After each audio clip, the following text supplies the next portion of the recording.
Di awal episode, di sini Handaon membawa Kang Bitna ke rumah sakit, karena dia tiba-tiba pingsan. Setelah bangun dari pingsannya, Kang Bitna diberitahu oleh dokter. Jika dia baik-baik saja, mungkin saja Kang Bitna pingsan, dikarenakan sedang stres berat. Tapi Kang Bitna di sana merasa aneh, dikarenakan dia tidak sedang stres, dan juga dadanya terasa sakit sebelum dia pingsan. Setelah dinyatakan Kang Bitna baik-baik saja, Handaon pun mengantar pulang Kang Bitna kembali. Di dalam mobil, Kang Bitna sedang meminum minuman kesukaannya. Dan seperti biasa, dia menghancurkan botol minuman tersebut. Di sana juga, Kang Bitna bertanya, kenapa Handaon kembali mengikutinya. Padahal Handaon sudah tahu jika Kang Bitna adalah iblis. Handaon lantas menjawab, jika dia ingin mengetahui semua tentang Kang Bitna, bukan hanya sekedar mengetahui jika Kang Bitna adalah iblis. Sesampainya di apartemen mereka tinggal, Kang Bitna dan Handaon kembali bertemu nenek yang tinggal di apartemen itu juga. Seperti biasa Kang Bitna di sini sangat tidak akrab dengan nenek itu, yang membuat mereka berdua saling adu mulut. Pertengkaran itu akhirnya berakhir. Setelah Handaon memisahkan mereka berdua agar tidak bertengkar lagi. Di dalam kamar, Handaon semakin yakin jika pembunuhan tersebut dilakukan oleh Kang Bitna. Karena bekas botol rusak yang dia temukan pada saat itu, sama dengan bekas botol yang Kang Bitna rusak saat di dalam mobil tadi. The Judge from Hell episode 5 pun dimulai. Di awal episode 5, di sini Kang Bitna menyuruh Falak agar mencari identitas Kang Bitna asli. Falak pun berkata, jika dia akan mencari identitas Kang Bitna asli, dia juga bertanya, apakah Kang Bitna membenci tetangga barunya Handaon? Kang Bitna menjawab, jika dia tidak membencinya sama sekali. Mendengar itu, Falak langsung menjawab, berarti Kang Bitna menyukai Handaon. Dengan nada marah Kang Bitna menjawab, jika dia sama sekali tidak menyukai Handaon, dan mengusir Falak. Dari sana, keesokan harinya, di sini seperti biasa, Handaon sedang membuntuti Kang Bitna masuk ke dalam bangunan tempat masak, bersama Falak dan juga Gremory. Melihat mereka bertiga masuk, Handaon pun ikut masuk ke tempat tersebut. Tapi betapa terkejutnya Handaon. Di dalam banyak orang yang sedang memasak, tapi semua orang yang ada di sana adalah iblis. Salah satu iblis pun menghampiri Handaon, yang seperti ingin membunuh. Karena Handaon masuk ke tempat tersebut, untungnya Kang Bitna membantu Handaon, dan berkata, jika Handaon adalah supir taksinya, yang bernama Poppy, mereka semua juga memberi hormat terhadap Kang Bitna. Setelah mereka semua tahu, jika nama Kang Bitna adalah Justitian. Setelah itu, Handaon kembali didatangi oleh iblis tadi. Apakah Handaon sudah menemukan Satan dan Kilum?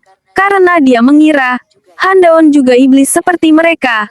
Melihat Handaon kebingungan dan tidak mengetahuinya, dia pun menceritakan tentang Satan dan Kilum. 26 tahun yang lalu, ada malaikat jatuh ke neraka, yang bernama Lucifer, dan dia menguasai neraka. Melihat itu, iblis dan Satan bekerja sama untuk mengalahkan Lucifer. Tapi sayangnya mereka kalah.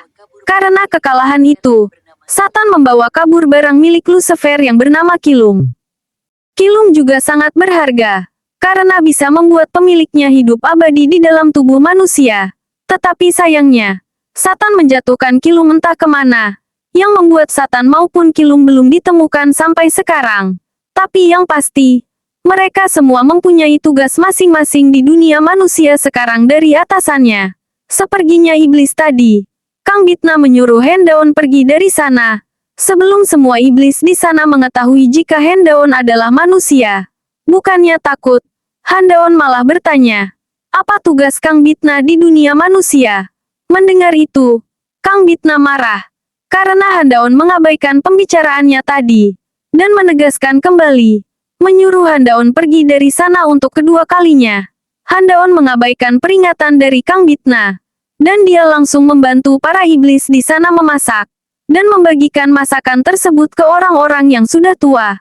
Tapi di saat para iblis membagikan makanan ke orang tua di sana, ada salah satu iblis yang menangis, karena orang tua yang dia bantu menangis. Saat dia memberikan makanan, tidak sengaja Handaon melihat iblis tadi menangis. Iblis itu langsung membawa Handaon dan menyuruhnya agar merahasiakan jika dia tadi menangis terhadap Justitian. Melihat Handaon terbengong, seperti tidak mengetahui sesuatu tentang tangisannya tadi. Dia pun mengetahui jika Handaon bukanlah iblis. Handaon lantas berkata, jika dia akan merahasiakan itu semua, karena tidak ada untungnya bagi Handaon mendengar itu. Iblis tersebut memberikan identitasnya terhadap Handaon, dan berkata panggil dia.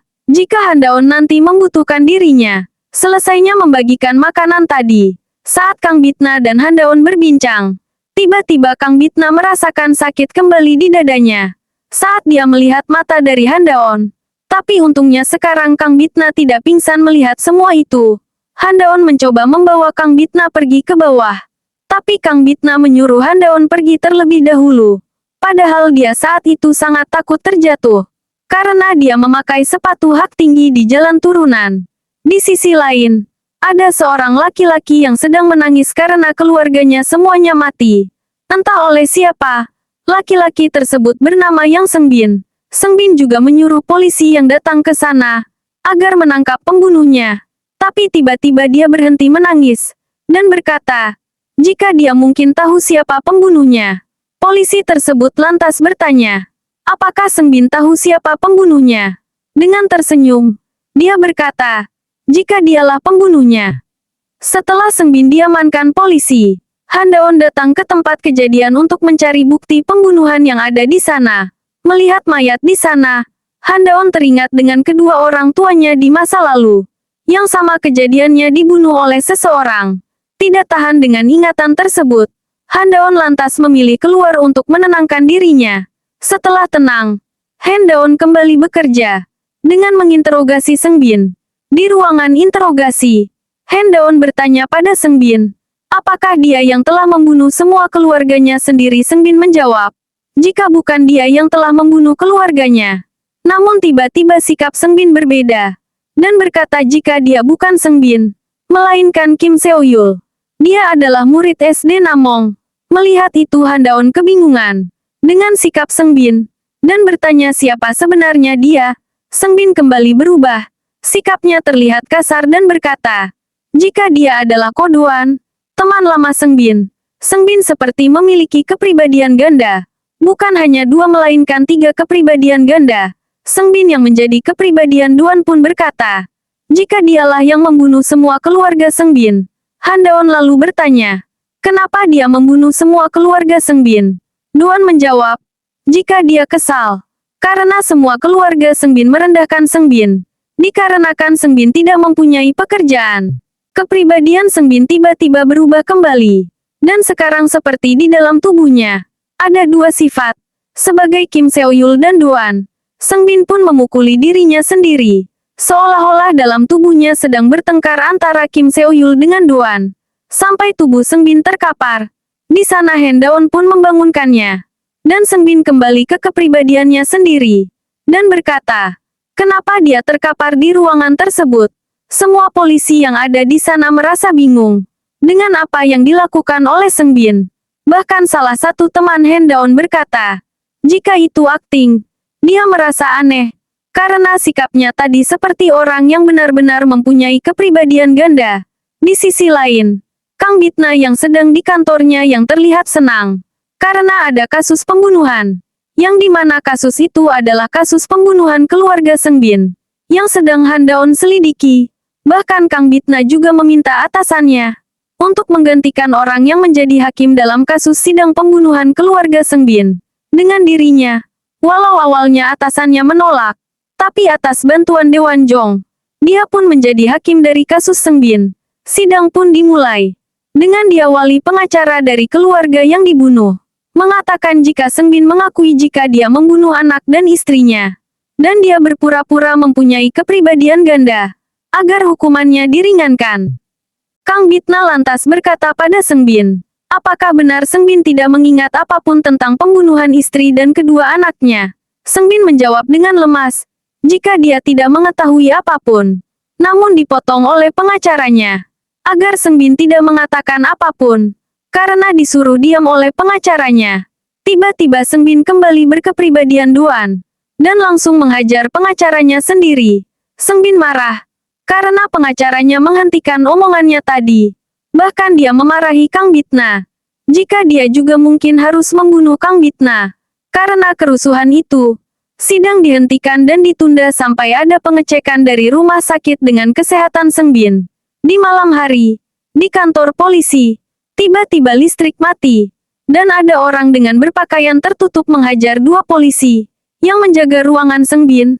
Setelah menghajar dua polisi tadi, dia pun masuk ke ruangan Seng Bin, yang dimana ternyata orang tadi adalah Kang Bitna. Kang Bitna langsung mengeluarkan pisau seperti ingin langsung membunuh Seng Bin. Tapi ternyata di bawah kasur Seng Bin, ada Handaon yang langsung memegang kaki Kang Bitna di ruangan tersebut. Dan episode 5 pun berakhir. Terima kasih, subscribe, like and share, agar Bulan Cinta Channel bisa berkembang lebih baik lagi.